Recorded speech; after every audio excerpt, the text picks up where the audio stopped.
Dans cette vidéo, nous allons étudier expérimentalement les 7 montages de base montés autour du célèbre circuit intégré, le micro A741, connu sous le nom amplificateur opérationnel. On rappelle que cet amplificateur possède dans sa version idéalisée des caractéristiques dynamiques excellentes se traduisant par un gain en tension différentielle infinie, une impédance d'entrée différentielle infinie, une impédance de sortie nulle.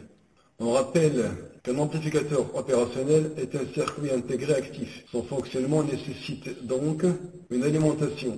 On utilisera l'alimentation double plus 15 et moins 15 par rapport à 0. D'autre part, à cause de son gain en tension infinie, pour ne pas le saturer, il doit subir une contre-réaction par une résistance R2 reliant sa sortie à son entrée inverseuse. Sans cette résistance, le fonctionnement des montages où il se trouve ne peut être linéaire. On rappelle que la linéarité d'un montage se traduit par la ressemblance entre les signaux d'entrée et de sortie. Le premier montage que nous allons considérer est le montage amplificateur inverseur. Ce montage est conçu pour amplifier et inverser la phase. Son entrée est donc reliée à l'entrée inverseuse par la résistance R1.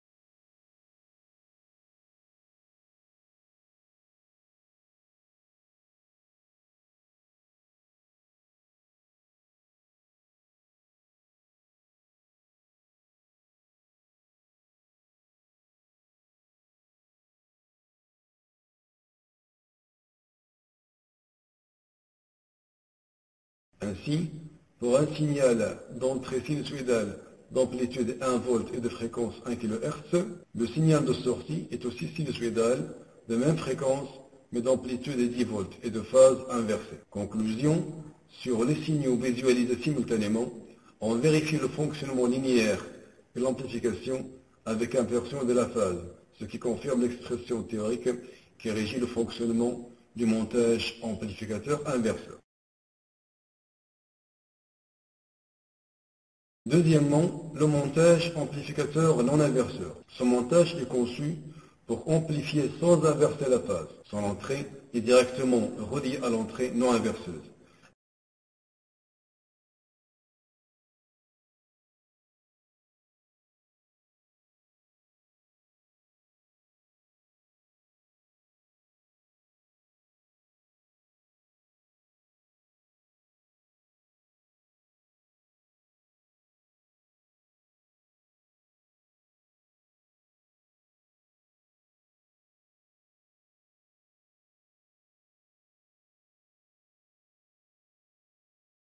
Ainsi, pour un signal d'entrée sinusoïdale d'amplitude 1 V et de fréquence 1 kHz, le signal de sortie est aussi sinusoïdal de même fréquence mais d'amplitude 11 V et en phase avec baisse de T. Conclusion, sur les signaux visualisés simultanément, on vérifie le fonctionnement linéaire du montage et l'amplification sans inversion de la phase, ce qui confirme l'expression théorique qui régit le fonctionnement de ce montage.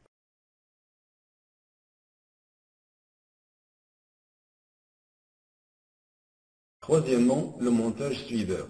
Ce montage est conçu pour servir comme étage adaptateur d'impédance, avec les caractéristiques dynamiques connues pour ce genre de montage, à savoir un gain en tension égale à 1, une résistance d'entrée infinie et une résistance de sortie nulle.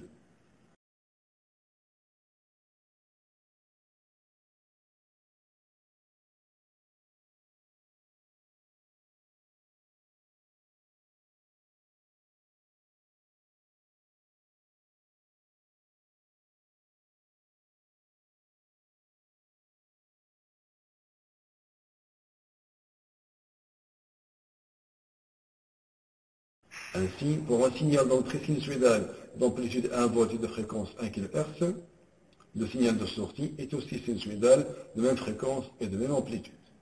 Conclusion, sur les signaux visualisés simultanément, on vérifie le fonctionnement linéaire sans amplification et sans inversion de la phase, ce qui confirme l'expression théorique qui régit le fonctionnement du montage suiveur. Quatrièmement, le montage additionnel. Ce montage aux entrées E1 et E2 reliées respectivement par des résistances égales R1 et R3 à l'entrée inverseuse.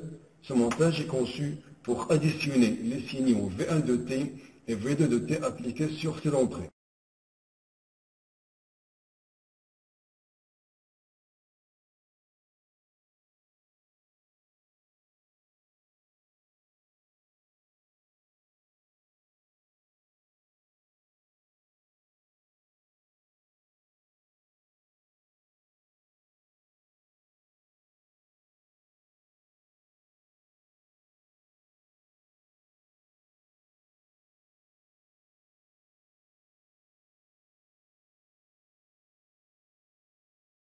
Ainsi, pour le signal V1 de T appliqué à l'entrée E1, provenant directement du GVF, et le signal V2 de T appliqué à l'entrée E2, obtenu à l'aide du potentiomètre de la maquette, le signal de sortie est un signal sinusoïdal inversé d'amplitude égale à la somme des amplitudes des signaux d'entrée. Conclusion, sur les signaux visualisés, on vérifie le fonctionnement linéaire et l'addition avec inversion de la phase, ce qui confirme l'expression théorique établie pour ce montage. Cinquièmement, le montage soustracteur. Ce montage à deux entrées est conçu pour soustraire le signal appliqué à l'entrée 1, relié à l'entrée inverseuse par R1, du signal appliqué à l'entrée E2, relié à l'entrée non inverseuse par R3.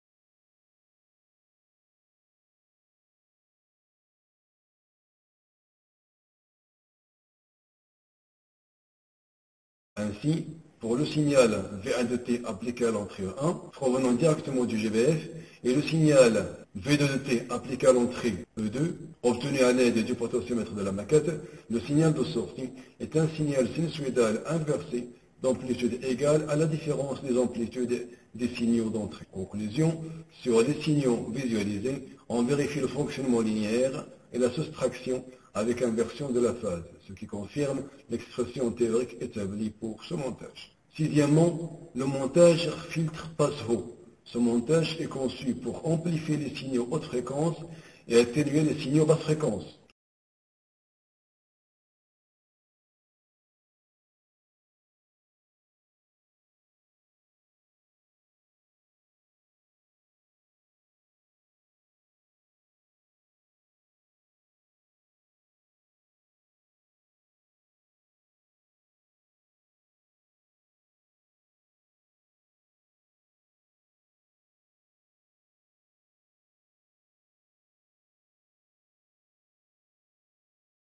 Ainsi, en faisant varier la fréquence f du signal d'entrée entre les valeurs extrêmes 100 Hz et 20 kHz, on peut déterminer expérimentalement petit a la nature du filtre, petit b le gain dans la bande passante où l'amplitude de Vs de t est maximale, Vsm égale à Vm, afin de le comparer à la valeur théorique AV égale à moins R2 sur R1. Petit c, la fréquence de coupure Fc, qui est la première fréquence de la bande passante, et pour laquelle l'amplitude de Vs de t est Vsm égale à Vm sur racine de 2. Cette fréquence doit être comparée à la valeur théorique Fc égale à 1 sur 2π R1. Conclusion, sur les signaux visualisés simultanément, on vérifie le fonctionnement linéaire du filtre en constatant la ressemblance de Vs de t et Ve de t. Deuxièmement, l'inversion de la phase.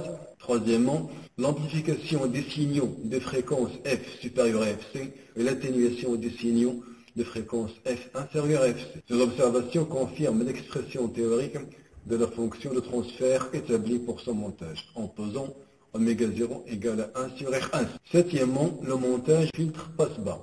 Ce montage est conçu pour amplifier les signaux basse fréquence et atténuer les signaux haute fréquence.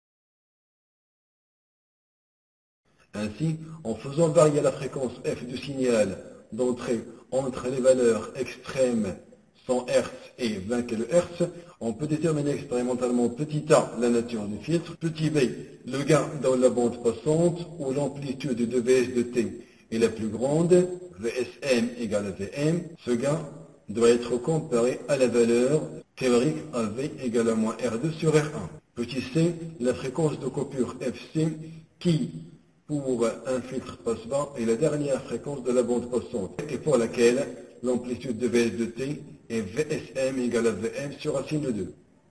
Cette fréquence doit être comparée à la valeur théorique Fc égale à 1 sur 2 pi R de C. Conclusion. Sur les signaux visualisés simultanément, on vérifie, premièrement, le fonctionnement linéaire du filtre en constatant la ressemblance de Vs de t et V de t. Deuxièmement, l'inversion de la phase.